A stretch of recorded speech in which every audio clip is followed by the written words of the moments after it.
Okay. I think if Shawn's ready. Yeah. What else matters? Shawn, I feel like y'all putting it on me. I feel sad that you're not like in here with us, man. You're part of it now. You are. Yeah, I mean, you're definitely. I mean, you're here. It's more than in spirit, but the wonderful people just can't see you. I like it. I like it when you're. Hold on. We got to get this. Instagram has to get this going. Get some video action. That way Should we get him a chair? Clip this in here. Well, fit him in here. He's going to be moving. There's chairs out there for sure, so we can. He's got caster. Well, hold on, because you start rolling around in one of them chairs, the audio is going to be all. I think it'd probably be all right. Caster. So where exactly do I want this microphone? Just make sure that your sound is as similar to ours as possible. Sound all right? Yeah, there you go. And like as we get going, y'all will see me tinkering a little bit because everybody, I'm loud. My microphone's usually a little more quiet than everybody else's. Phil's kind of loud. Sean's quieter, so he gets turned up. A little bump up. Yeah, it just depends. We'll find out with us. That's cool. You got it all right there at your fingertips. Yep. You get it all live. You ready for the intro, Big Daddy Shawn? Yeah. Let's get this one rolling. Tell them where this was recorded at, Shawn. Nevada. The job. We're in Nevada? Might as well be. Might as well be. Is that the name of the street? So hold on. So when we in the beginning, we need to know the episode number. I don't know the episode number. Like 40 maybe? Multiple. No, it was multiple episodes that we talked about it though. Yeah, what was the first one? So Shawn comes on the show several episodes back, and we kind of implemented the intro music and everything. We didn't have intro music or nothing before. Yes. And every time we show up, it's something new. And it's preloaded. Yeah, it's always something different here. It's preloaded onto the Roadcaster, so you have these different sounds like this one. If you want everybody to think that you're super funny, you just tell a joke and I do this.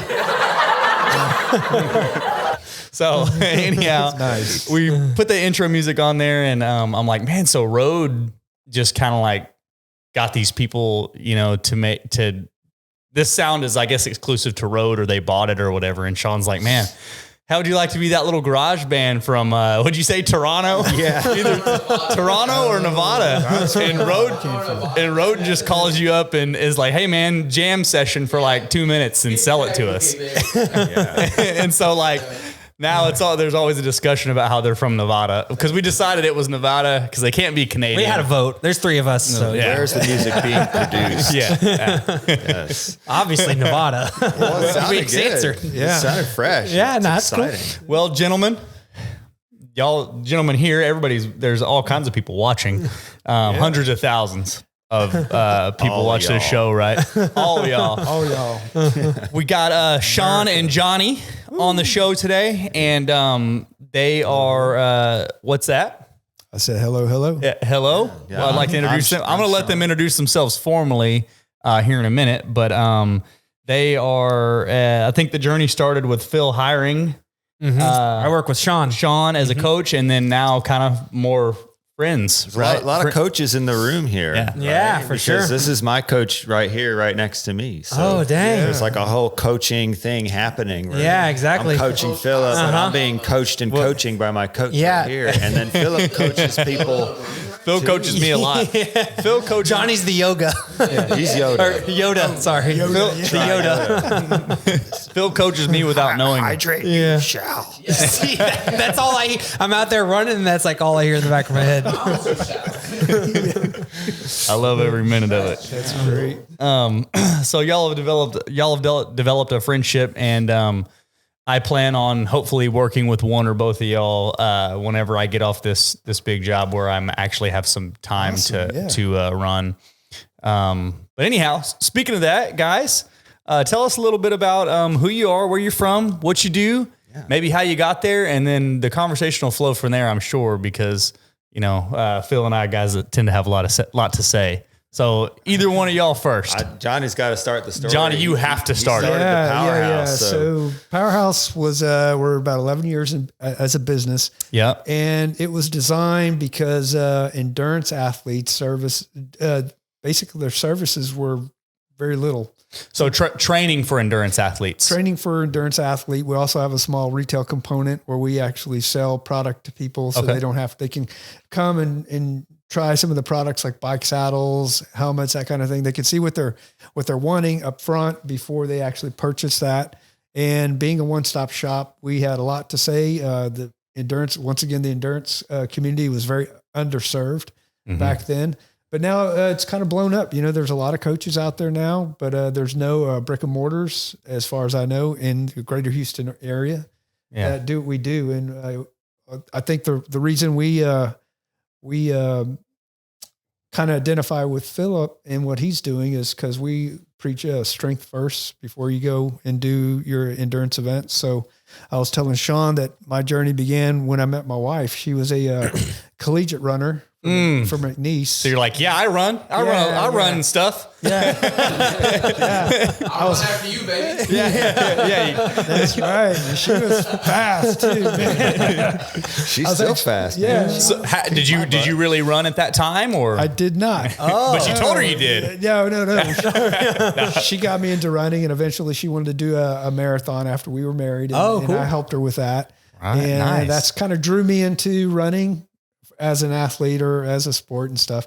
And then later down the road, we started doing triathlons and then, the brand was born out of a catastrophic injury I got back in 2011 at Ironman, Texas.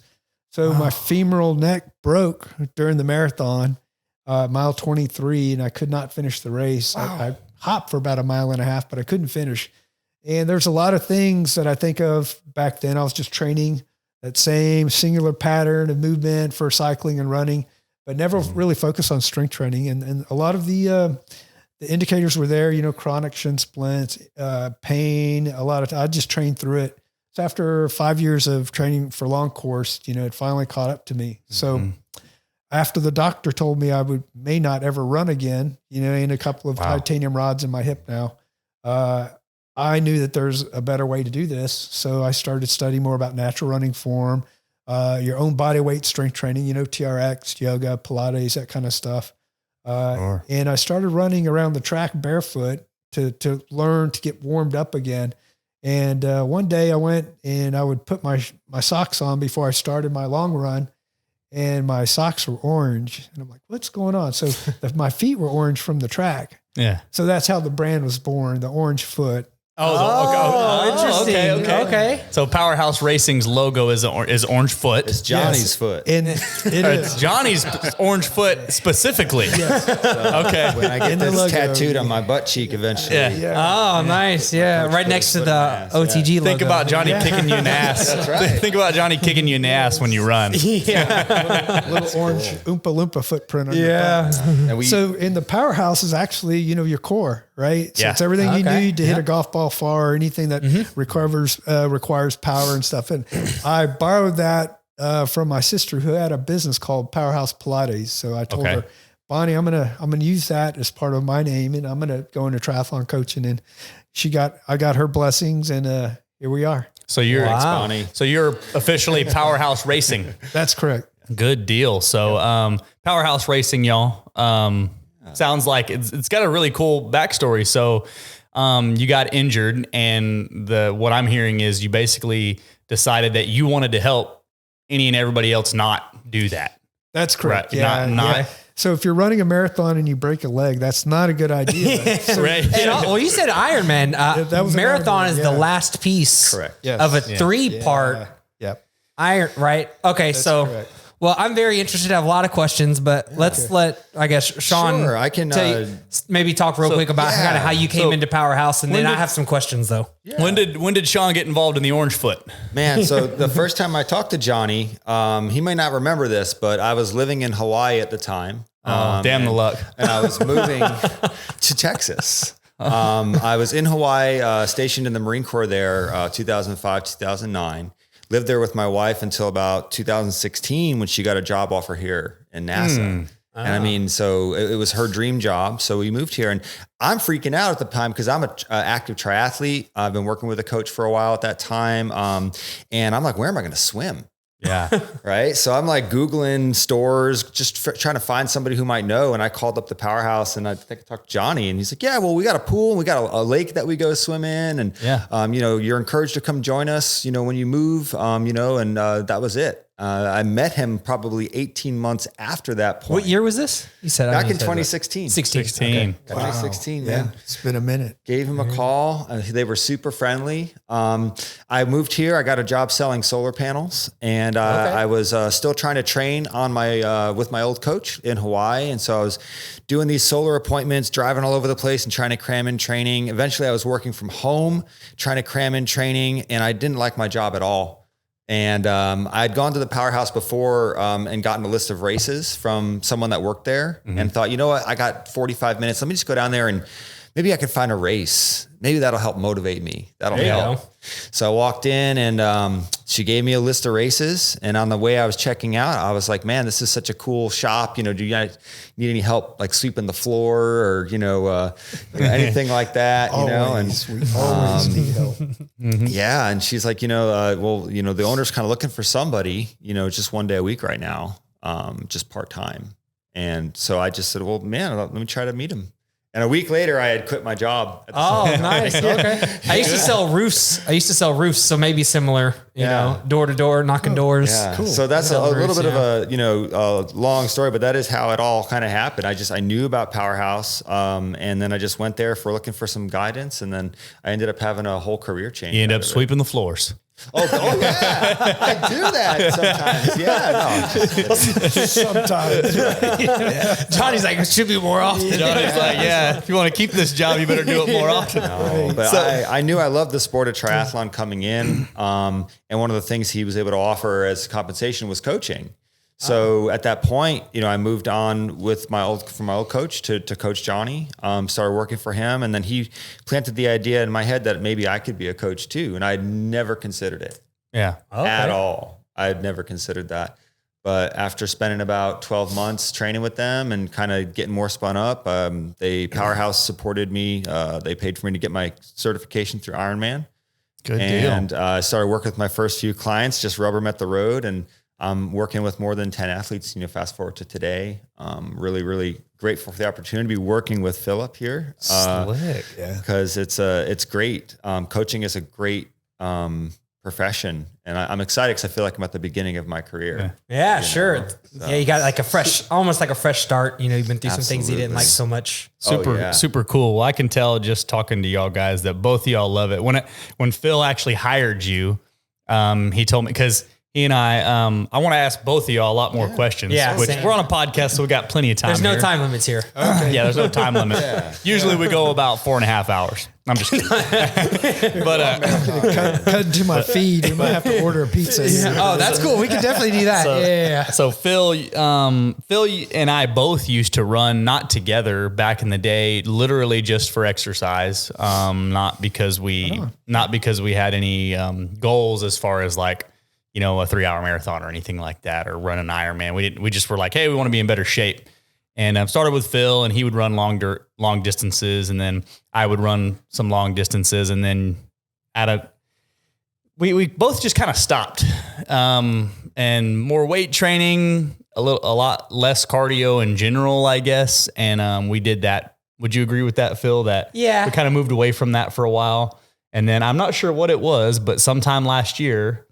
It's been almost exactly a year, actually. Yeah. And the only reason I know that is because the first time you went for a run and you told me about it, it wasn't too long prior to that I had met Denver. Yeah. And because I remember we met in the end of January last year, right? It's a little over a year ago. Yeah. And I remember like we were just kind of in like the getting to know each other phase kind of thing when you told me that you were going for a run. And I remember texting her. You pulled the Johnny and you said, I'm a runner.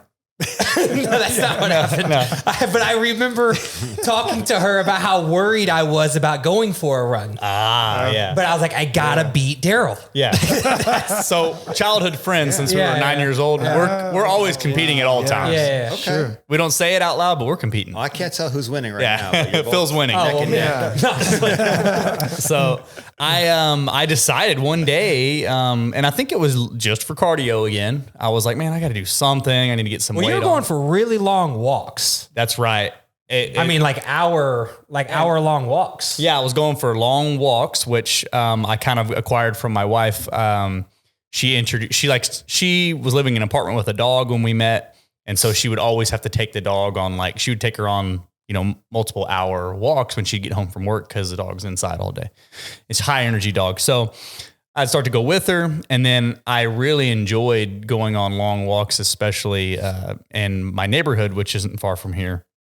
And one day it morphed into I'm just gonna run this, and I think it's like 3 mile. The path that I did that day ended up being like a 3 mile, almost like a loop back to my house. So I did that, and I immediately told Phil, I was like, man, I just went and ran, this. I just want to do some cardio, so I went and ran, and he's like, oh wow. And one thing led to another, and we were running together, and we were signed up for the Houston Half Marathon. Okay, awesome. And which we both ended up running. Phil beat me at that one.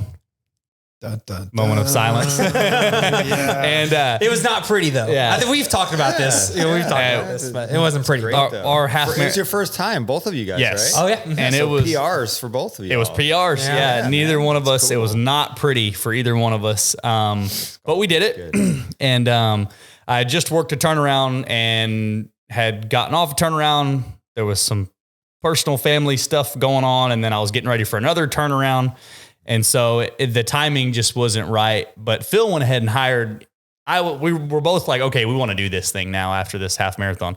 So Phil hired a coach. I'm like, man, I don't really have the time to dedicate it right now. So Phil ultimately hires you. And I remember we were talking about it one day, and he's like, yeah, I got a running coach. And cause we always talk about hiring coaching, obviously Phil's a coach.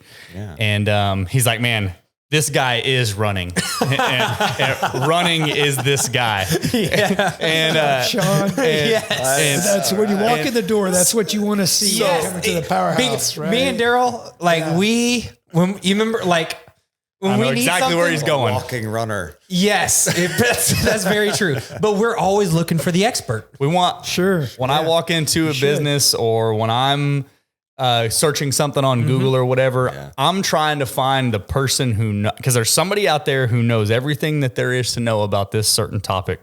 Everything from when we go toilet shopping at Lowe's. That's a long story. So we're doing a little renovation at the old place we used to live. We decided we needed a new toilet. Didn't know nothing about it. We walk in there, and I cannot remember her name. I want to say it was Diana. There was this wonderful lady at Lowe's that I want to say was Diana, and we're like, man, there's literally like 150 toilets at Lowe's. Sure, and she's like, all right, come with me. So do we get to try them out? So she's talking like, of course, but yeah, she's a commode connoisseur. Did she look around first before this lady she knew everything. She's like, come with me. And so she's talking about, the different style hoses, the different style entry points, the way they flush, bore of the drain away from the wall. Bore of the drain, the elongated bowl. She knows all. She's she's talking like dimensions and shit, right? Yes. So she's the one. She measured your inseam. That is who I need. Make sure it fits perfect. Yes. How long can I sit on this toilet and scroll TikTok? Yeah. How long before my feet go numb? Yeah. But the point is always looking for the expert. Want the expert. Yeah. And it's something that I tend to do. I like to think that I am an expert, or at least working in that direction at what I do, the few things that I do. And so we strive to be experts, the as SME, much as we can too. That's what we call it at work. Subject matter expert, right? So we want to be the SME. And that's what basically Phil told me. He's like, man, this guy is the SME pretty much. Subject matter expert. So that said, I know kind of how Johnny got into it. Didn't run, met his wife, started running, obviously fell in love after that. How did you, so you kind of started the story, you're in the Marine Corps and you're in Hawaii. Yeah. What got you into, you were already doing triathlons? So I was in the Marine Corps and in Hawaii. Yeah, it did start out back then. So I got out of the Marine Corps in 2009. And the last year I was in the Marine Corps, I knew I was getting out. Yeah. I wasn't trying to get promoted anymore. Right. So I didn't really care about my PFT score as much. Yeah. And I just needed to maintain a weight. That'd be physical fitness test, Yeah. right? And then the last few months after my last weigh-in, I didn't really care about that number anymore either. I was supposed to be 208 or under. And I'm like, whatever, I'm getting out. Yeah. So by the time 6 months had passed after I got out, that whole mentality had brought me up to about 250, 255 Pounds. Wow. Wow. Yeah, I so never was- would have guessed. Yeah. Super trim guy, by the way. For the YouTube listeners, YouTube listeners can see this guy's lean and trim. He ain't no 250 pounder. No, not anymore. I'm lucky if I'm over 165. So 100 pounds I've ish, had a 90. whole bunch of food.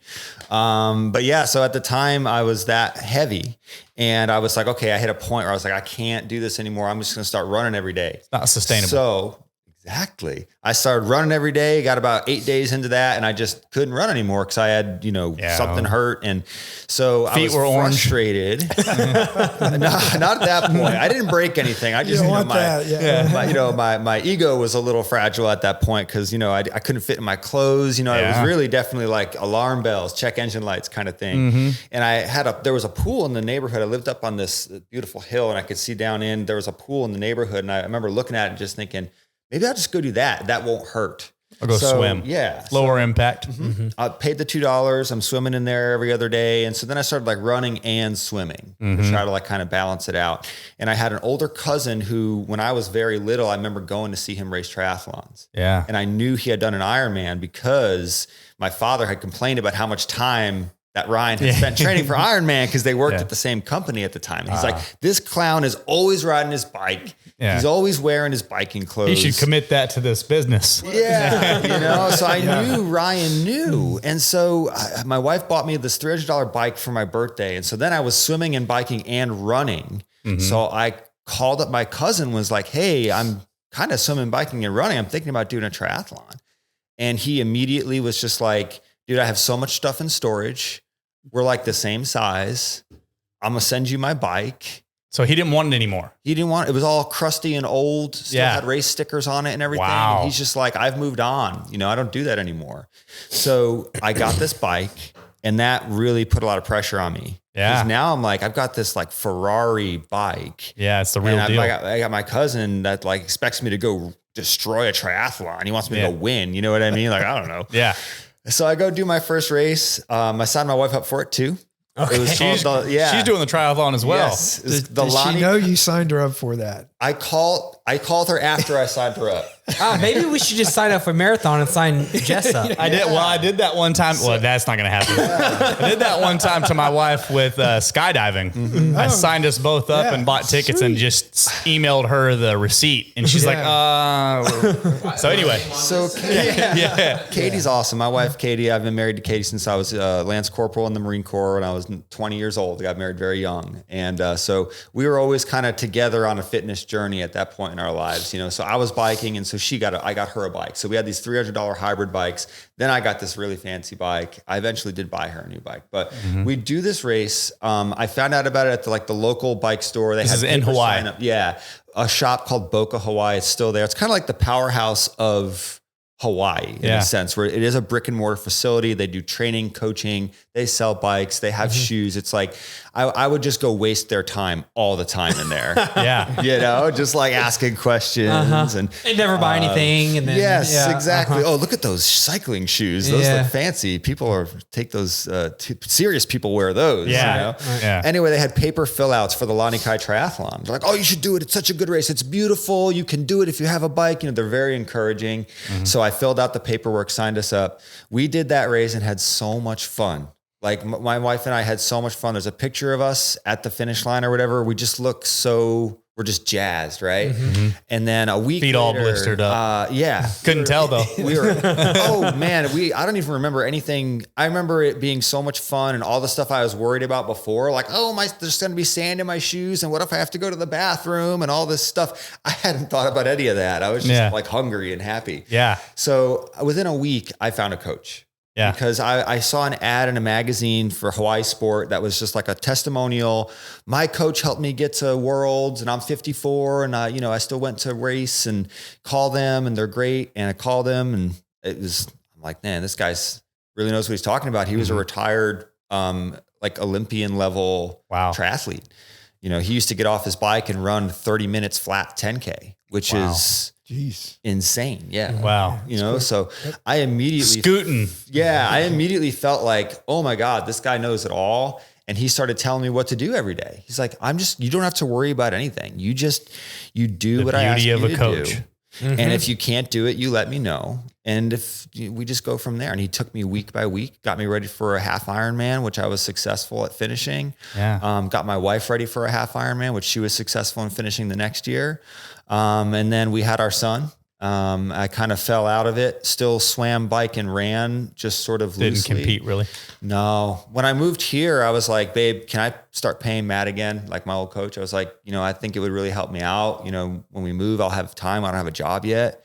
So I trained with Matt for about a year while living here, and then met Coach Johnny and told him what my kind of rough goals were. I'm like, hey, I want to get back to 70.3. I really want to do well. What's that mean? It's a half Ironman race. So it's a long triathlon. We can definitely get into the distances. Yeah. It's a race that takes, the time cutoff is 8.5 hours, and the best people in the world do it in 4 hours or less. So what's is the total distance? 70.3 miles. Okay. Gotcha. Yeah. Okay. Right. And so the journey, I mean, I've done 3 70.3s with Coach Shawnee, and then I took a break from that and reached out to the full Ironman distance last year. My coach and the coaching team at Powerhouse had me more ready for that race than I even realized. Good deal. Which is something that might've been nice to know on race day, you know, in retrospect, if I could go back and yell at myself like, dude, you have this. Yeah. Right. You got this. It's inside you, you know. But hindsight, you know, and a day like an Ironman, there's so many things that can happen. And I was grateful for the whole experience. Like every training ride that I finished, I was grateful for it. And being able to finish the race obviously was a really, you know, great accomplishment. Cool deal, man. So yeah, first of all, that's, I'm a long ways off from anything like that. I think the swimming would get me. I don't know that I'm a very good swimmer, but I don't know. People they always try to think about it all at once with a triathlon, and it does seem like something that can seem like how would I do all of that at once? Right. You know? But it really is a matter of just sort of like there's a saying. He says, you know, how do you eat an elephant? You know, one bite at a time. You know, you figure out how to overcome those issues you might have, and you train through them. Sure.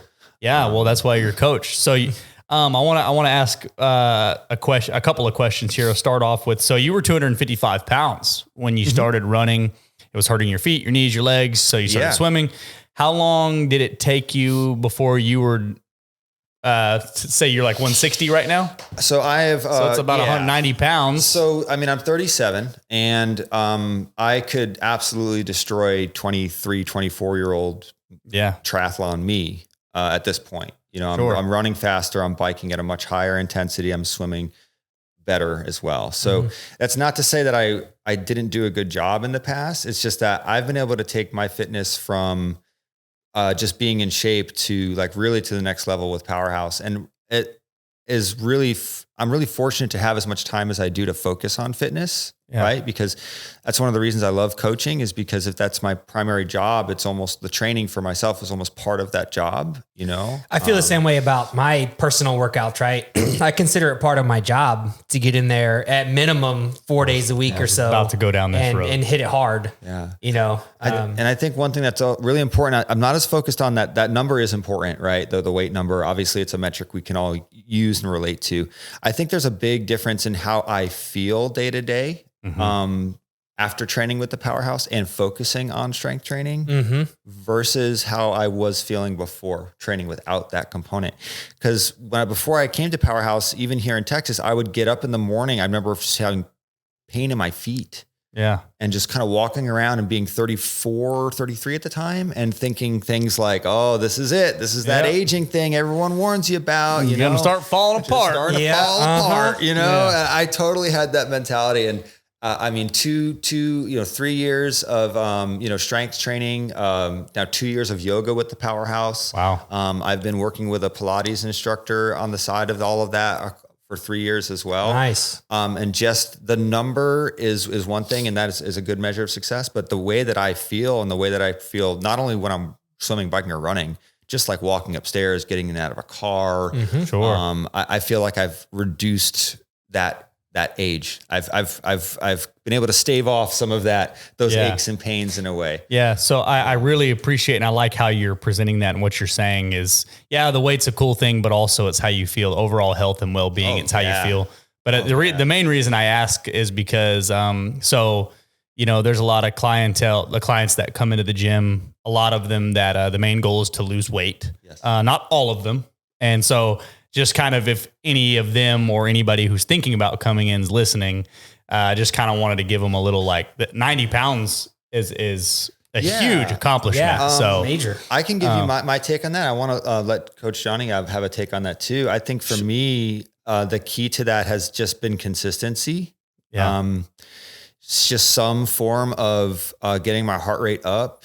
Yeah. Almost every single day. Yeah. And not letting those lulls happen, and learning that, even if it's not your fastest run or it's not your best effort, like there's a lot of value in running slow. There's a lot of value in cycling easily. Mm-hmm. And, I think that really it's just a matter of, if you can be consistent with a level of training, like 8-10-ish hours a week. Yeah. I think that as long as you're not eating really poorly, I think a lot of that will just sort of naturally There's a lot of benefits to exercise by itself. And then also another thing that people get wrong, especially men, think that you got to crush it every single day. Yeah. And do as much as possible. You got to run a marathon next week. # beat yesterday. Yeah. Stay hard. Yeah, bro. Man. I love it. But everybody, you got to do something. You know what I mean? Yeah. So don't get crazy with it. You can front lat spread all day. Sean's doing the. Damn. It's simple. Health is wealth. Health is wealth. Health is wealth, and just a matter of making it a priority, man. Oh, I agree. And that's pretty much that's our message as well at OTG is, you don't have to crush it every day, but you do have to do something, and you want to focus on feeling good. If your goal is weight loss, well, once you actually start the process, you're going to realize that it's a lot more than weight loss. With right? triathletes, absolutely. I think I've heard you say it's kind of like Johnny. I've heard him answer that question. Well, I'm concerned about my weight. He's like, hey, if you're for like an athlete that's training for like Olympic triathlon, it's like, hey, if you're doing all the training that I'm putting in your training plan, like that weight's gonna. Like it's going to come off. You know what I mean? Like any excess weight that's in there, like if you're training this consistently, it'll kind of come off. I'm not sure if I'm quoting you correctly on that, or if it's. Yeah. I think whenever, like Daryl, what you said, the most important thing, what we're all talking about is consistency. Right. Once you get a consistent training regime first, then the byproduct is possibly weight loss, over time. Most likely, yeah. And then to get stronger should be a goal. And then, so we talk to people about their goals first before we get them started into training. Certainly. And most of them do lose weight, but as we know, that weight or the scale is it's kind of something that dictates a lot of people's mentality on good or bad things. And it's not necessarily a bad thing if you're not losing weight, but now you can run a half marathon. That's a different kind of fitness. Although you're the same weight, man, that you should be able to celebrate that and not look at the scale and say, oh man, I didn't lose any weight, but so I'm still a fat slob. No, it's not true. You're much healthier than you were 12 weeks ago. Certainly. So it's since because people see that a lot, then it's hard to reframe that with people that are new to the sport. I think that's a huge part of coaching as a whole. And I have a quick little story to tell too. Tell it on this. I don't tell stories quite as good as Daryl does. Tell the story. You'll have to give me a break. I'm a storyteller. Can't wait. Yeah. Just a couple of weeks ago, I redid my 2-mile trial. Yeah, man. 2-mile trial. I was very upset. Oh, no. Actually, I don't think I told you about this. So I don't know this story. Okay, but carry on. I do. So tell them what the 2-mile trial. Okay, yeah, good point. So a two mile. Whenever you first, like when Shawn and I first started talking about coaching, and I was like, yeah, this is what I want to do. They do an assessment, and we do a running assessment. They get out the camera and draw a bunch of lines on your running mechanics and stuff like that. And then so you do that one day, and then you also go do a 2-mile time trial. You just do 2 miles. As fast as you can, hard as you can. And then the training program is kind of built around that. Am I right? Did I say Yes, that correctly? it's basically a field test to give us a snapshot of your current running fitness. Okay. Yeah. And from there, we can give you some parameters to stay within in order to frame up your program. Yeah. So So I did that when we first started, and I was actually really happy with I don't remember what my time was, but I was really happy with my time. I think it was about 15 minutes. And I was like, oh man, I feel pretty good about that. It was a cold day. I remember because we drove to the high school track, the Clear Creek track, and Denver sat in the car while I did it. Cause Shawn was like, hey man, the sooner you can do this, the sooner we can get started. And I was like, all right, I'll go today. It's cold. Yeah. So, Tear it off. And I knew you could do it because you just run ahead. So you to run 2 miles. I was just recovered. You remember my knee was hurting and stuff. Yep. And so I was feeling good and I was ready to go again. So anyways, my feet were all messed up. So about 2 weeks ago now, Shawn was like, hey, we're, I think it was maybe 3 or 4 weeks ago, actually, because we did it at about 6 weeks out from the race. And I was telling Shawn about how I felt stronger, like my running has gotten much better and the runs are feeling easier. And he's like, all right, well, it may be a good time to redo that time trial. Yep. So I go out and I redo the time trial. I beat it by 10 seconds. sweet. Look at that progress. The first one was 15 minutes. Okay. The second one clocked in at 14:54. Ooh, progress. Six seconds. Yes. Progress. Yeah. Lightning. Yes. I was furious. I went inside, like Denver was home. I went inside and I was like, just don't talk to me. Like, Don't ever talk to me again. I was not in a good mood. That was on a Wednesday and you didn't even reach out until Thursday. Cause I waited because I was sunk into my feelings. Sure. So I was feeling emotional. And, I'm giving up. I'm never running. I'm glad again. you reached out though. No, I wanted Thursday. You texted me. You wanted to run it again and beat it. That's right. Yeah. So I'm going in the morning. Yeah, I wanted to do it again right then, but I was like, no, Shawn has already talked to me about when not overdoing it. Like we've already had this conversation like even before. Cause I think there was one day where I missed a run because of work. And then I did it tomorrow and he was like, hey, make sure you let me know before you do that. It's not, it's different than strength training because for us, if we miss our workout on Wednesday, we just go on Thursday. It's whatever. Yeah. But in endurance training, you don't really want to think about it that way. Right. So this is something that I've learned. So anyways, I didn't just go do it again, but I also didn't reach out because I was suffering. So the next day, I didn't know you're suffering that much. Yeah, the next day, it's interesting. I just text Shawn, we text or whatever. So I texted him, I was like, hey man, I did my 2 mile time trial. I'm sure you saw it. And I just want to I'm really upset with the results. I'd like to redo it.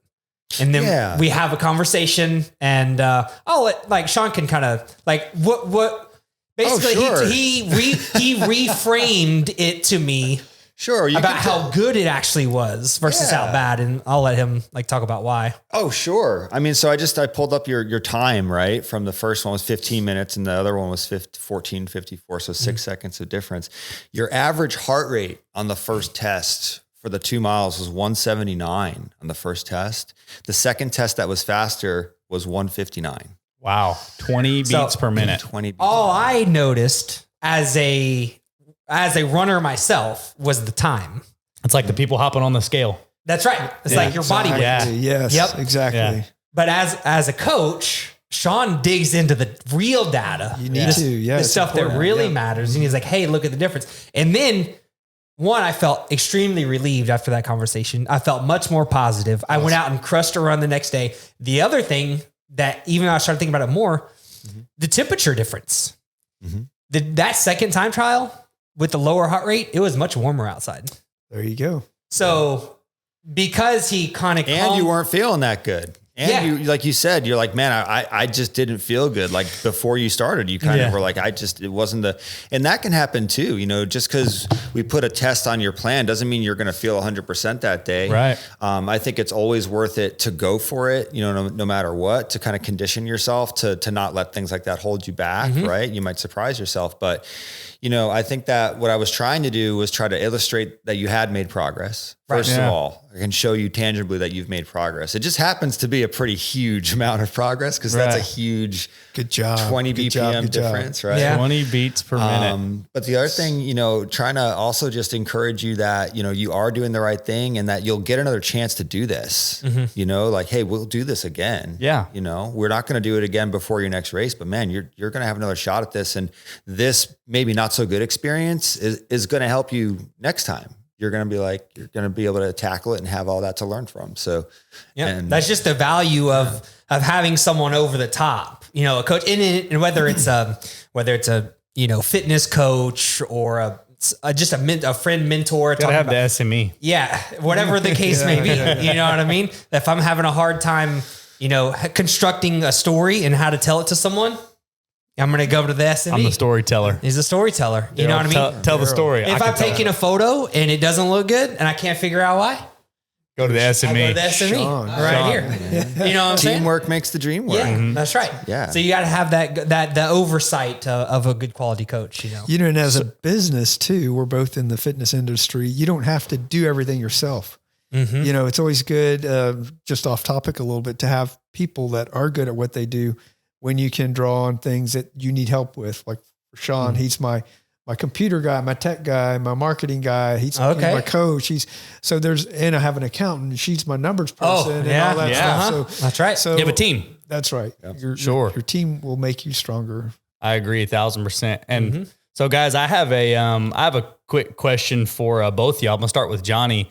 So if let's say there's somebody who's never ran before, that they're interested in endurance sports.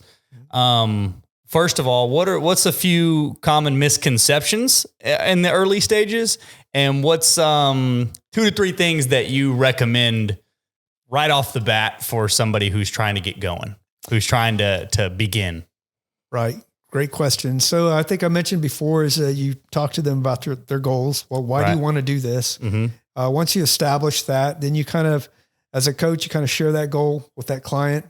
And that's something you're also personally shooting for, is to help them achieve that. And then I think, you know, the law of comparison, you know, don't look at the greyhounds at the front of the starting line. Right. You have to be you and you have to run your race. Sure. So, you know, a lot of time we actually, start training our clients by slowing them down. So we're coaching toward lowering that heart rate so that to build endurance. So it depends on what they're training for. So don't look at other people or, you know, apply to that law of comparison. Be your own athlete. Right. You have your own baseline for sure. Yep. Be prepared to make changes, to be consistent. And then, be ready to add strength training on top of your endurance training. Ooh, I like that one too. Cause I would think that, and I know for a fact that most people, at least that I know that I've talked to, don't think that the two do not coexist. And so, like for example, I've been a weight trainer for a number of years. It's what I like. It's my base. It's what I'm always going to consistently do, and then I throw things like running on top of that now. But I remember all the guys at work know that I like to go to the gym. Like to weight train. They're always, oh, Mr. Bodybuilder guy, which I'm not really a bodybuilder guy. But you know, they'd like to poke fun. And when I told them, hey, I'm going to run this half marathon, the most consistent thing across the board is, oh, well, you're gonna have to stop weight training because, you know, you can't be out there trying to run when you have muscles, you know, and you know, you got you're going to have to lose some muscle, Daryl, because you're 215 pounds and you got all this muscle and you can't do that when you run. Comes from the guy who's 5'7", 275 pounds. and like, you know, that's fine. If that's, I'm not hating on anybody. I'm just saying the guy has no experience and he's probably never ran a marathon or weight trained, but he's telling me that I'm limited because I like to weight train and I can't go run because of that. Like you can't be strong. It's still noise, right? Yeah, even if the person might not know what to heart, it's still, you take that in and you might question yourself a little bit. And like, you know, it's still, that's noise, right? Sure. Certainly. You got to block out the noise. So yeah, a lot of people think that they can't coexist. They think that you can't weight train. And what I'm hearing is the opposite. You need to do some form of resistance training along with your running protocol or your stronger before you go longer. Stronger before longer. Dang. I like that. It may not look like a big pile of muscle on your shoulders, but it'll be a strong core. That's right. Sure. Strong glutes, that kind of thing. So, Depends on what you are calling strength, Yeah. So, Well, I guess what I'm referring to resistance training in general. Yeah. generalized strength training. A lot of people think that you can only do one or the other. And, there's even misconceptions about that, even within the more, like a triathlete community, where I've heard a lot of things where it's like, oh, well, if you're training for endurance, you need to just do low weight, high reps. Yeah. Don't get caught doing no max efforts. You know what I mean? And even that is sort of categorically proven to not necessarily be Same thing happens in the true. weight loss community. People think that if you do 3 sets of 30, it's better than, 4 sets of 10 or weight loss. better than 5 sets of 5. Yeah. It's not true. It's just not true. I think it's not true in generalization terms, right? What I've learned, if anything, in the 3 years I've done this, working with maybe 15 or so different people, is that everyone is so different. That too. Like physiologically different, mentally different. What motivates them is different. What might work really well for one athlete might just completely demotivate another. That's right. athlete. Now, and on that note, if you like doing sets of 20 and you don't like makes you feel happy, and you don't like doing sets of 5, then do sets of 20. Yeah. Dude, I don't care. You got to do one of the other. I mean, you got to do something. I mean, you can probably relate to this as a coach. It's like you can't force people to do things or not do things. That's right. Right. Kind of have to learn how to judo with a little bit of it. Yeah. I like to, actually, I just had a really good conversation with the client yesterday. It's almost like you become like I'm pretty transparent. Like I've gone to therapy on and off my whole life for various reasons. I grew up without a dad. So I went to therapy as a kid for that. And then as a teenager, my mom died. So I went to therapy for that. And now as an adult, I have these other stressors to go to therapy for different reasons. Right. But what I've noticed is whenever you go, and this is what I was talking about with the client yesterday, how I kind of, at the end of it, I was like, man, I was almost like, I felt like a therapy session, because what a good coach will do is just ask really good questions. Listen a lot. And allow the clients to figure it out themselves and figure out what the answer, and figure out that it's what they like to do. You know what I mean? So you just have to ask the correct questions in the correct frame with the correct tone, and allow the clients to figure it out on their own. So you want to make them, anytime I'm not a coach per se right now, but, I would say there's a lot of people in my life that, in a roundabout way, would ask me for advice in some way, shape, or form. And I try to listen a lot more than I talk. And I try to ask questions that make them think about, not like a yes or no. Ask like an open-ended question that makes them go, well, you see. And a lot of time, if you just let them talk, they'll walk themselves through it and figure out which direction they need to go. That's cool. And and so same with coaching, right? Somebody comes to you and they're like, "Hey, man, I want to be a runner," and you're going to be like, oh, "Okay, well, why do you want to do that?" That's a perfect example of the type of question that you want to ask. And they're going to go, "Well, there's a history of heart conditions in my family, and I think it's because lack of exercise. And so I think that running is a good way that I can get outside, get some sunlight, and I can get my heart rate up." And you go, "Oh, okay." And then you branch off from there. Right. So that's good. Yeah. I know not to ask right questions. I'm trying to learn how to talk less myself, and I find it's taken him a while. I'm not good at it. Ever since 2016, he hasn't made any progress. Have you drove to Kerrville with this guy? How is it? Good Lord. You learn a lot. Yeah. What'd you learn? What'd you learn on the trip? All kinds of stuff. We've done it a few times. Yeah. I'm just picking on him. If I didn't pick on him, nobody would. Yeah. But I think to your point, Daryl, a lot of people, and even in coaching, and what we do is we'll tell our clients several times, we'll give them advice, and they still will end up veering off the path. Mm-hmm. And then you have to go through that life experience and learn through their failures. And you can see it coming like a train wreck, but you're like, all right, well, you kind of need to learn this the hard way. So we'll see that DNF or that cramp coming, or if you don't drink water, this is what's going to happen. And it does. And then they're like, man, I think I need to drink water. Well, yeah, we talked about that. Yeah. So on a lot of different levels, ultimately we're good at what we do is through failures, through a lot of failures, and we haven't nailed every race. And that's right. We have had more, I've had more poor races than good races, but I've learned from those. And that's what I like to share with my clients and my other coaches is, hey, this is what's going to happen because it happened to me. Mm-hmm. So I think, your backlog experiences and stuff like that, you can draw upon those to guide them, but they have to make their own decision at the end of the day. They're still going to eat that pint of ice cream, or they're still going to try to show up. Or and that's that whole, they say history repeats itself. Yeah. And that's why, I'm real into the, I guess we talk like Daryl does a lot of real estate stuff. Sweet. So we're always talking numbers and finance and stuff like that. And it's the same thing in that stuff. You can tell somebody all day long that this strategy or that strategy is not the best for their financial future. Right. But they got to mess up, feel that pain. And that's why history repeats itself. Yeah. Because people have to feel it for themselves. Yeah. If everybody just knew, or you always learned from other people and what they did in their past, the world would infinitely get better. over and over again. Behavior though, right? It But really isn't. Yeah. It's not. It's crazy. Weird stuff. Touching on that exactly, something he said a few times that helps me when I'm struggling with an athlete like this, where I'm like, this person doesn't know what they don't know. He says people have to answer their own questions sometimes. Yep. Sometimes. And it's like, that's a really powerful one for me to be able to sort of let go. And again, I can't control this, Right. I can say it 3 different times, 3 different ways, with different emojis.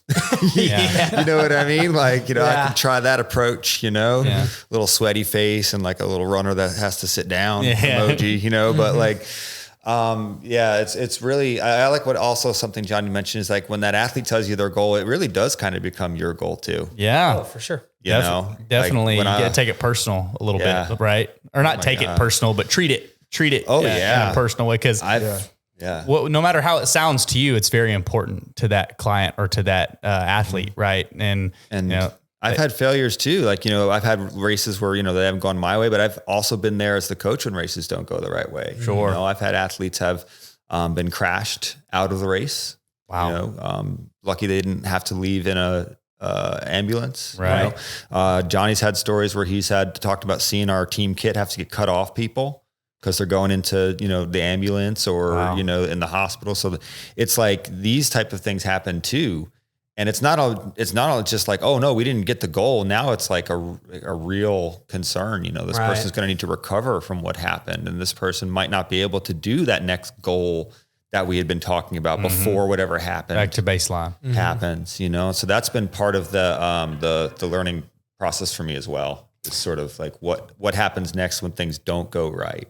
Yeah. Because it's not all sunshine and rainbows. That's a good point too. And I think a major key is because no matter what you're talking about, if you're talking about physical training, if you're talking about finance, life in general, you're going to take some L's. You're going to take some losses here and there, right? You're going to get beat down. If you can not repeat that cycle to the best of your ability, right? Once or twice, and then you say, okay, if you can learn from that mistake and not do it again, the phenomenon that Phil was just explaining happens. You just get better and better and better and better. Now, as individuals, we can get better and better and better, but we're still going to have those there's still people that are going to have to go learn, have to make the mistake. You can tell the small child that the stove's hot all you want. And they might take your word for it a little bit, but eventually they're going to go over there and touch it. And it almost sparks their curiosity. Yeah. Oh, are you sure? I think I'm smarter burned than you, didn't it? Oh, it burned you? Okay. Well, and then they're going to go, I ain't fucking touching that thing again. Yeah. So, just one small example. Next question for y'all guys, and then we'll start to wrap this thing up. Johnny, do you race anymore? I do. You do race? I do. Yep. So I was kind of, whenever you were talking about your injury and the hardware in your leg, I was wondering if maybe you did or if you did anymore. Either one of you guys got a race coming up that you're training for specifically? Yeah. So I don't race as much as I used to. I'm 53 now. So young man, in the last couple of years, I've been able to run faster than I've ever ran in my life. Wow. Due to these training concepts that I've adapted. And so short term, we're going to do a relay in the Seabrook Lucky Trails. Yes. So we're looking forward to OTG, putting a relay team in there too. Oh, Coming out to run. yeah. That'd be fun. are you off? What day is it? It's in March. It's the March. weekend of St. Patrick's Day.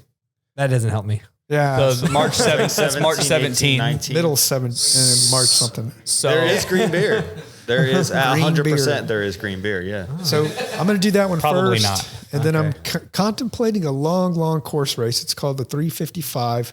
It's a 3-day long event. Wow. I'm not all cashed in on that, but when I looked at my training plan that I would typically use to build for an Ironman, it was pretty similar to what I would be training for 3 days anyway. Yeah. Okay. A little extra time that I would have to log building up to that. But end goal is going to be Ironman Arizona in November. And you're going to beat David Goggins.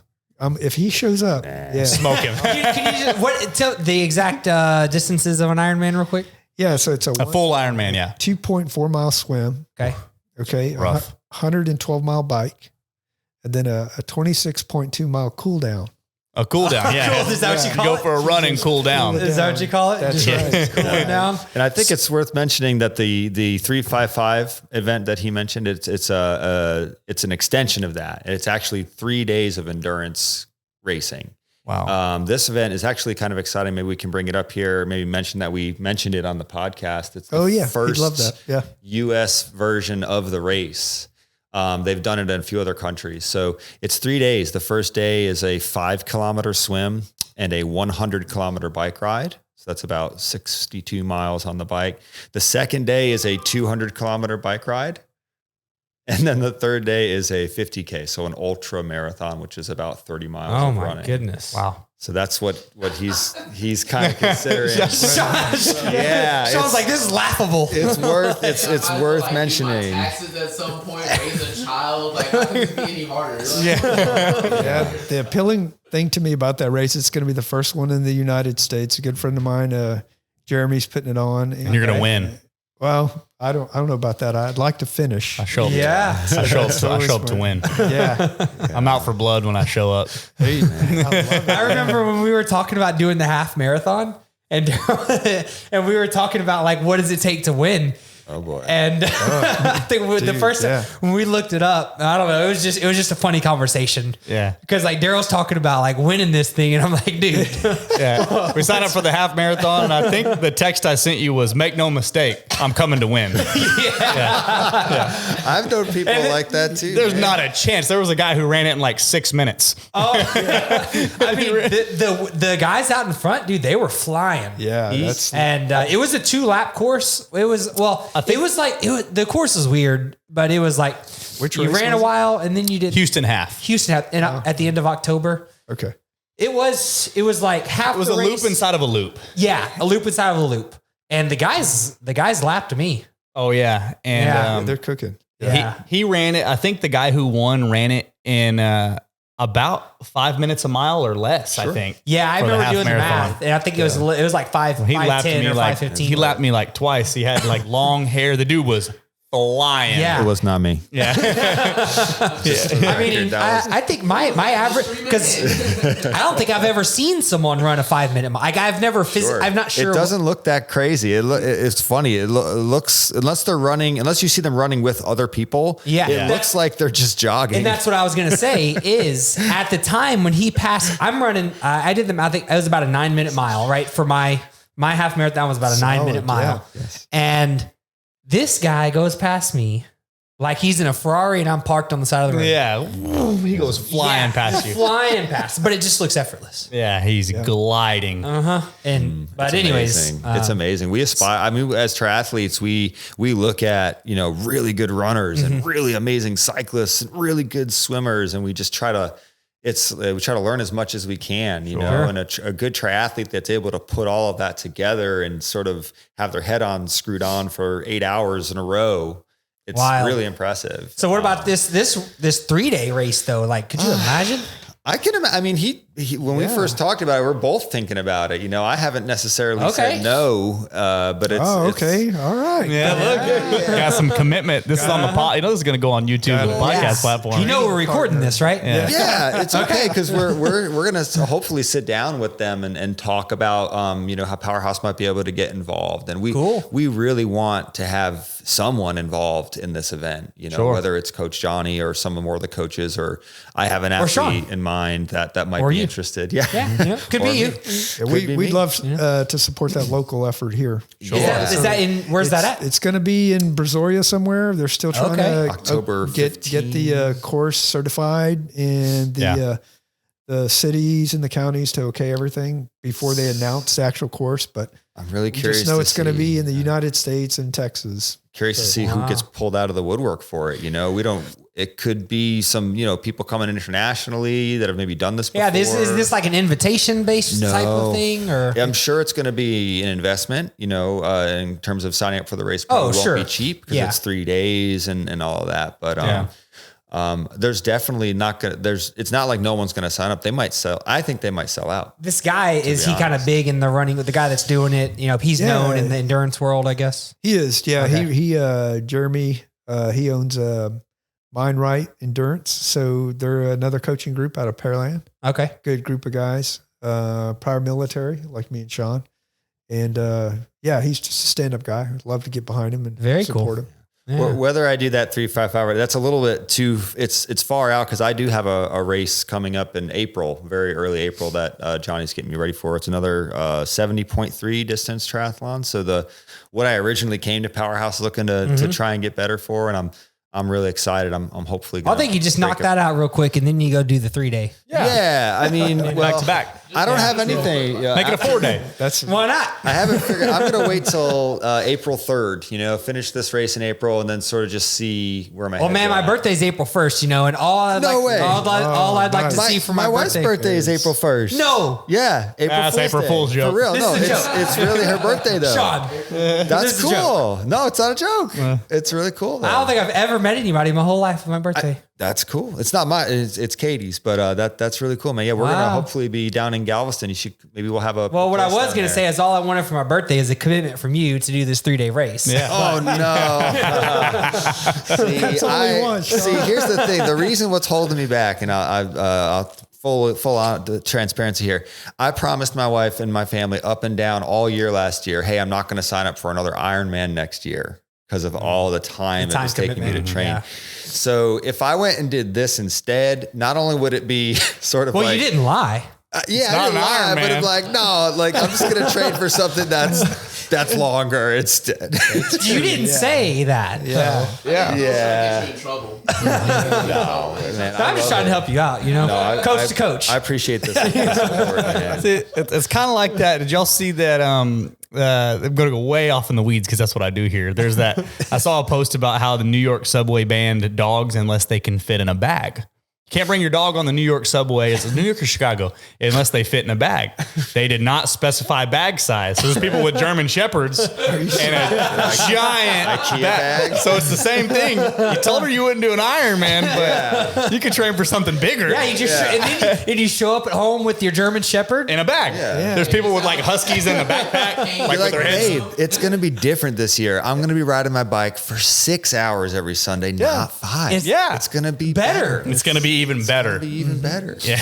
I like where this is going. I love it, guys. Well, we love it too. We're just over an hour here, man. We got to have y'all back again. Yeah. Sure. There's a lot of questions that I still have. Well, we didn't even really talk. I mean, I know we're over, but we didn't talk too much about the race that you guys have. Do you have any questions about the race? Yeah, I know. We can cover that. Yeah. Well, I'm not racing. Well, Daryl's not because Shawn and Phil are going to race. I will still be. Man, let Phil go first because it's a little bit easier. Yeah.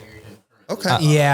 I'll still be working. You got the course map and everything right here. I'll still be into it. I'll still be covering this tournament. Let's dig into it. Yeah, this guy's prepared. So Phil, tell us a little bit about what's coming up. Well, we got and actually, this was Daryl's original idea to do it with JR. Remember? Thank you, Daryl. Yeah. And I do intend. My work schedule just really got in the way this year, but I want to run this race. And as of now, my goal is next year because Galveston's special to me. Yeah. I like Galveston, and also it started out as a commitment with a buddy of mine who's actually from Galveston. He runs a podcast, Galveston Unscripted. Shout out J.R. Shaw. Yeah. Our friend JR is like, Okay. you could BOI. be a better explanation. I want to run the race. So I'm like, it was my idea. Go Yeah. Phil. Okay. So, but yeah, so it was Daryl's idea. And then when I did it, decided to do it, then Daryl had this turnaround, so he wasn't able to. And now I'm just trying to get more people involved. Shawn's going to do it as well. So, Danny? Okay. I don't want to hear Denver it. may be doing I'll text the 5K her right now. Yeah, you might want Tell to. her, Yeah. put the on clouds on. Yeah. Lace them up. She's been running. Lace them up. She's been running. I'm just going to text her that. Yeah. Lace them up. Yeah, just tell her right now. Yeah. Okay. Yeah. Go ahead. I'll tell her while you're talking. No, I mean, I think at this point, I want to make this thing happen. And I think I want to be in that like around 8 minutes per mile. You know what I mean? My current pace that we've been practicing at, that's what I'm talking about. There's only one text in our thread. It says lace them up. But no, I mean, what did you brought the course map? Yeah, I brought it just in case you had any specific. This guy is running. Yeah, I told you. Yeah. Good thing as a athlete, the more you know, the better you'll perform. So if you know the course, know where the water is going to be, that kind of thing, it would be a good idea to look at the weather map, see which way the wind's going to come. So there might be some other like race strategies that you might want to implement on race day, especially like a course like this. Galveston's pretty flat. Mm-hmm. So you might have a east or west wind or something like that. Usually southeast. Wind comes out of the southeast most of the year. But the year I did it was the stretch where you run from East Beach all the way back. On the seawall. Yeah, that didn't feel So it starts on the seawall or ends on the seawall? That's really my question. Beach Park. Stewart Beach Park. So it's just right off the seawall. Yeah, from Stewart Beach Park, you're going to run out, take a right, and you're going to go into Beach Town. Yep. You're going to go around the Beach Town loop. That's the 3 mile mark there. Okay. You come out, and then you're going to go out towards East Beach. Towards Atfill. Then you're going to take a right and go out towards East Beach and turn around close to that. Is that Atfill? Yeah, that's back there Atfill in the back, right? back at the back. Yes. Yeah. Yep. Mm-hmm. This is where all the shipping channel is. Yep. Right Yep. here, okay. So the year that I did it, all this stretch right here didn't feel The very wind was windy. at your back. It felt like kind of like a crosswind, like didn't feel that like the wind wasn't a factor. But as soon as we turned around, Yeah. head back. You were coming out. You were of at a That headwind? the last section of the race that day was pretty tough. Yeah. So, I think that for pacing, we talked a little bit about the numbers and sort of, where you're at before, what your half marathon training pace is right now, and what you'd like to run for this race. I think it's all a matter of holding back a little bit further from that 8 minutes, like, the 8:20, 8:30 for the first 5K, maybe 5 miles or so. Like wait until you get back out onto this road, like this 4 mile mark, to start building up any faster than that. Because especially if you're going to end up battling a wind at the end, you really need to try to conserve In the beginning, in the early. Yeah. Sure. And also try to be aware of your heart rate in those first few miles. If your heart rate is way up, it's not necessarily because you're running really hard, because you should be running at a more comfortable pace. So you might just be really excited, right? Yeah, sure. The anxiety or the excitement. So your goal is to try to get relaxed, try to get through that and run your race. Let all the other people that are sprinting, let them go. If you have a competitive part of you, one thing that might help is sort of just tell yourself, dude, I seriously. can tell right now that's going to be the hardest thing for him to do is to hold back. Yeah. Tell yourself, I'll see you later. Yeah. Just tell yourself, whether it happens or I'll not. pass you later. Yes. Yeah. Let them go and just be like, all right, bro, go now. Psh, whatever you need to tell yourself to just be like, you know what, that's fine. He's making a mistake right now. You know what I mean? Like, or like, They're all going petty. out. Yeah. It's almost like petty, but you're holding it back there. Yeah. Whatever you got to tell yourself, like, oh yeah, no, I'm doing the right thing. They're doing the wrong thing. And then you might be like, well, maybe that's their actual race pace. And then they're going to pick it up even faster, but just try to really rip all that away and, let people go, man. Let people go. If you can find yourself in a good vibe, like 3.5 miles in, your heart rate's good, your pace is good, then you start, okay, I'm going to try to punch it up 10 seconds faster on this next mile, 10 seconds faster on this next mile. throw the heart rate out the window after the 10K point, because at that point you're racing, right? So don't let that necessarily bother you after that. Yeah. And then it's just a matter of just trying to keep it under control. If you get to that last mile and a half and you feel like you are still under control, then go for it. Let her rip. Yeah. I did that on even the last half marathon that we ran. Yeah. I was having a lot of knee pain, but it was just on and off. But luckily by the end of the race, and remember there's like weird, like with the distance thing, people were confused. Yeah. So I'm not real sure what happened. But the course was kind of confusing. And then there were multiple people that were saying that it was like another mile or almost. It was like 13.5. 13.5 instead of 13 point. What is that? It was 13.1 it should be. And I just heard. It was definitely over 13.1. This is definitely before my higher education as well. But I just heard a lot of people were complaining about how my watch is accurate. This race course is not. That's what people were saying. The running community and the garment wearing community will be very sensitive about. Yeah. They were. For sure. Well, they were going all out on the last mile and a half. That's what happened to me. Is I was sprinting. I was sprinting what I thought was the end, and then I had another half mile, almost half mile to keep it. But that. Yeah. It felt good because I was able to do it. Yeah. So sometimes you can have a little bit of variable on those distances because when they actually measure the course, they're measuring from tangent to tangent. So if it's a really wide road and you're running on the middle of the road, that's a little extra distance that you're running. And around it adds up over all the turns. Yeah. So over time, by the end of the race, you have a little bit longer distance because you ran kind of, or you're trying to go around someone. Yeah, absolutely. That makes sense. So cut your tangents, keep them close. Yeah. Yeah, man. Don't get in tunnel vision. All I'm thinking about is pre-cal. We're talking about tangents. Oh boy. Good old pre-calculus days. What did you say, tangent? I'm just thinking about math class in high school. That's it, man. The only other advice I might have about it is do just stick to your nutrition plan too. Oh, for sure. Right. I'd like to have you guys. That's my advice for life.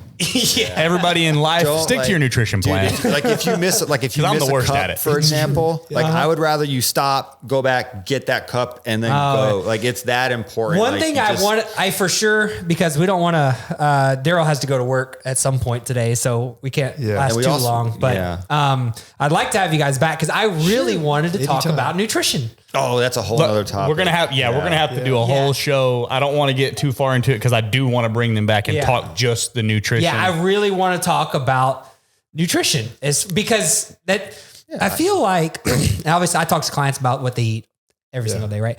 But there's more nuance in this world about nutrition and how our body reacts to what we eat than there is like stars in the galaxy. Yeah. Right. So I was just curious from a high level endurance people, like what you guys eat like and stuff like that. We don't talk about it now. Yeah. I actually wanted to let another one. I wanted to let Sean's running his first 5K for the Galveston. So so if he had anything he wanted to bring up. My only Questions is just, I guess, running mechanics in general. Like, what should I be thinking about as like my feet strike the ground, or like as I'm moving my body, or like even like something as far as like hip placement or anything like that? Like, what should I be thinking of when I'm running this 5K? Yeah, I think it's probably too late to make any changes to your current running form. But I would like to invite you to the Powerhouse, or we could do it at OTG too. We can shoot some videotape of you on the treadmill, give you some guidance there. Because sometimes if you're making changes to your form, you need time to adapt. Sometimes it's immediate, sometimes it's a long time. So, and that's why we identify a lot of injuries as well. So people that come to us with shin splints, knee problems, that kind of thing. Certainly. It's the running mechanics are wrong. It's because they're sitting on their butts all day, so different topic. Right. This is something that we should do, and we should just record the whole thing. Yeah, we should. Yeah, this would be gold content. Sure, Yeah. sure. Yeah, no, of doing the analysis on you. One thing. Well, we can shoot the video and then we can replay it here and then we can kind of talk about it. Yeah, we could do like a voiceover type deal. I don't feel any pain or anything. Like I've been doing a couple of training runs. I run a mile and then I'll run the 5K, like a practice 5K. And I don't really feel too much pain. I try to keep as well note of it as I can. The first day, I noticed I had a little bit of knee pain, but it mitigated and was gone by the end of the run. I try to stay on top of like mobility work and stretching my hips, my ankles, knees. Sean's always on the foam roller. Yeah, trying to foam roll and things like that. And I was just more so curious because I was trying to just up my time. Right now, my 5K is like a 35-minute 5K, and I want it to be faster. And I'm like, man, should I be, I don't know, pushing more when I'm Do you think it's okay? We were talking about a 30-minute 5K. Is that like when you ran it at 35 minutes and you felt pretty good, right? Yeah. So 30-minute for the race day, right? I think that is that a fair goal? Obviously we've just met, but I think that, some good general advice for that day would be just try to work backwards from start time a little bit in terms of like the day before, like make sure you're hydrating the day before, try to get good sleep. Eat well, like eat something that you feel good the next morning. You're not like, needing to hang out in the toilet next morning. Like, so try to like work backwards, make sure you're awake in time, make sure there's no stress with commuting. Like if you can get to the start line, hydrated, well slept, feeling good, excited, and not stressed about like waking up too late, that would be like my good advice, is just be there. And then, you signed up, you paid the money, you trained, don't be afraid to go for it, maybe hold back a little bit for the first half, the first 2 miles, but, definitely take advantage of the opportunity to go for it, and see where it all washes out. A full mile, like the other day I ran a 1.7 all the way through without stopping. And I was like, wow, this is great. This is better than I was last time, because the last 5K I did, I got like right at 1.5 miles. And I was like, dude, I need to walk just a little bit. Dude, there's no rule against not walk. Like, it's not like they're not going to blow the whistle, and be like, he's walking. This guy's, the police show up, arrest you. This guy's walking. We're going to arrest him. Run, walk. The thing on the cloud from Mario Kart coming and picking me up and like throwing me out or something. So I'm like, I don't want that to happen. Shoot you with a turtle shell. Exactly. Yeah. I mean, just there will be other people walking. You know what I mean? And you're not trying to go walk the whole thing, but I think that you might be surprised. We see it all the time working with people that are trying to run faster or farther, where it's like they don't want to walk. Right. And we're like, hey, look, if you spent this time walking every mile, bringing your heart rate down and then starting up again, your average pace with those walks is going to be faster than running into a wall and then having to walk and not being able to start running again. So even if you wanted to give yourself 30 seconds after every mile, that might really help you in the end to be able to really dig it out the last half mile, man. Yeah, I think I'm going to bring my numbers up real quick. I did up my pace more, but my time wasn't that much different. And I was texting Phil and I was pretty disappointed in myself, honestly. I was really hyped to do the run, but I ran into a little bit of wind on the way back, and that kind of annoyed me. And then also I just kind of, I think I did eat kind of crappy the day before. And so I had some like pizza or something, and it just wasn't really sitting well. And I had like a pretty good pre-run snack, but it still kind of just wasn't sitting well. Yeah, man, that's why you got to like work backwards, further, not just that morning, the day before, even the 2 days before, and that way you set yourself up, man. And we're excited. We can't wait. I'm going to see if I can figure out a way to be there personally. If not, I'll be there in spirit. Love to talk about all of it next time too. We'd be happy to come on anytime. Yeah, we can come back and recap the race with one or both of you guys. That'd be great. Recap the race, and we can do one on nutrition. Man, y'all just gonna be on the pod. Y'all are part of the podcast now. We need to get a Powerhouse neon. We need to get a Powerhouse neon next to the OTG. Powerhouse plus neon equals. Just kick the wall. With Just get you some orange paint. Yeah, kick the wall. Yeah. We put an orange foot on there. Yeah, no man. Problem. Thank you guys. Powerhouse plus OTG equals health. That's right. And longevity. Yeah. Well, guys, man, I appreciate y'all coming on. God, I feel like we could keep going. We do need to come back and recap the race. Absolutely. We do need to come and recap nutrition. Something else that I wanted to dive into y'all with, that I don't want to dive into right now because I do have to go to work, but is footwear. So I have there's a girl that I work with, and she is an ultra runner. She's actually training. She's qualified and training for the Boston right now. Good for her. And she's tough. But serious. The first thing she said whenever she figured out that I was training for a half marathon, she asked about my shoes. Smart. And she's like, look, a lot of people think that you can go get any pair of Nikes at Academy that say running, and that's what you go running. And she's like, and you're going to destroy your feet. Cause I guess she had a bad experience early on. But anyhow, we'll talk about some footwear. We'll talk about some nutrition. We'll recap. Yeah. Sean's going to run a 15-minute 5K. Phil's going to run a 2-hour marathon. Oh, yeah. And I'm going to be at work the whole time. But next time I'm going to do it. Shawn Khashoggi. That's what I'm gonna try to plan on that. You do want to. Both of y'all spell Shawn properly, by the way, which is the right way to spell it. JW. Yeah, that's the only way. It's not seen. There's not another Shawn here. The yin and the yang. It's not seen. It's Shawn. But I do plan on running the Houston half again in October. Awesome. And hopefully to work with one or both of you guys, or work with Powerhouse in some way. Once I'm off this big job and I can dedicate my time to it again. Sure.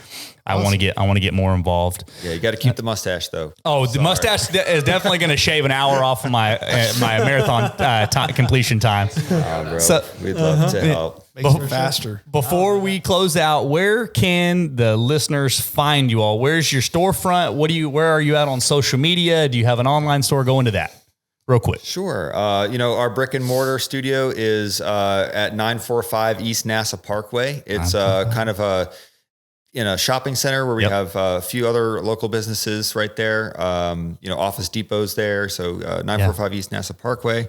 As far as social media, we do have Powerhouse Racing is a Facebook page that we do share on. And then JZ Powerhouse, I believe, is the Instagram handle. at JZ Powerhouse. At JZ Powerhouse. That's right. Did you ask anything else? No, I was just asking where they can get a hold of y'all if they want to drop your phone number here. What's the best way to contact? Does it come into the store? Is it email? Actually, it's my own phone because we're such a small business. Okay. If you want to do that. Yeah, sure. 281-787-8285. And it's Johnny Z at Powerhouse Racing. Johnny Z at Powerhouse Racing. Y'all guys hit him up for any of your endurance training needs, whether it be footwear, whether it be training itself, coaching, whatever it is. Hit these guys up. They're the specialists and they are the SMEs. Yeah. All right, guys, we're going to close this one out. I have to go to work now, and we'll join you again next week. And we'll bring these guys back on. We'll talk nutrition. We'll recap the race, and we appreciate you fellas. Thanks, guys. Thank you. John, you can't hear it, but we're jamming. No, I hear it. You can hear it? I can hear a little bit. You damn kids got the music too damn loud.